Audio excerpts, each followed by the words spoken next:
Katika wilaya ya Kilolo mkoani Iringa, lipo bonde la Ruahambuyuni kwa miaka mingi. Hapa ndipo kicheko cha mkulima kilipozaliwa kupitia udongo wenye rutuba.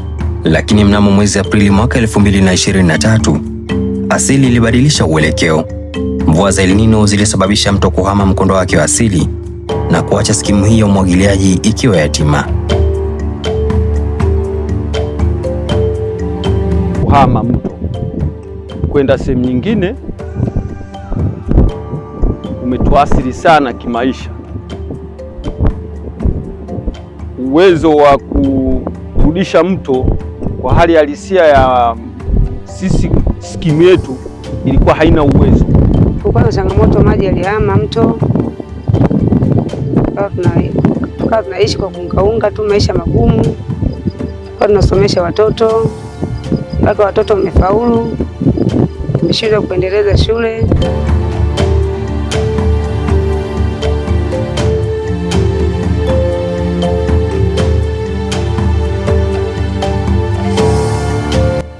Kilio cha wananchi wa Ruahambuyuni kilifika serikalini.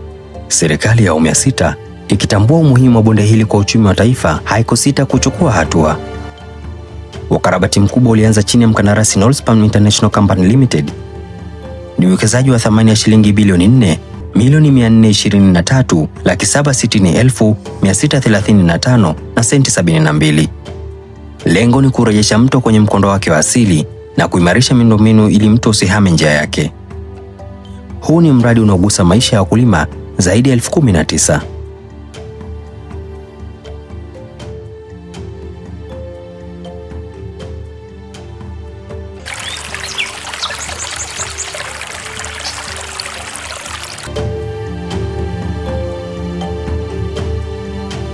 Matunda ya uwekezaji yameanza kuonekana.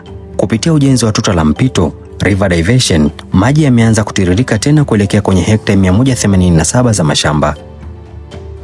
Mpaka hivi sasa maji yalivyorudi, tunaanza kulima angalau kwa ugumu hivyo hivyo, lakini na uhakika maisha yatakuwa mazuri, utakuwa tofauti na mara ya kwanza, kutokana na kipindi cha nyuma na sasa hivi liko tofauti.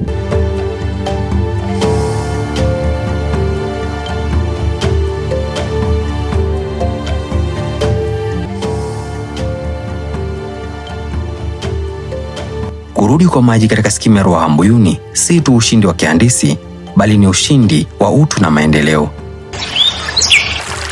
Ni ushahidi wa dhamira ya serikali katika kumuondolea mkulima adha ya njaa na umasikini.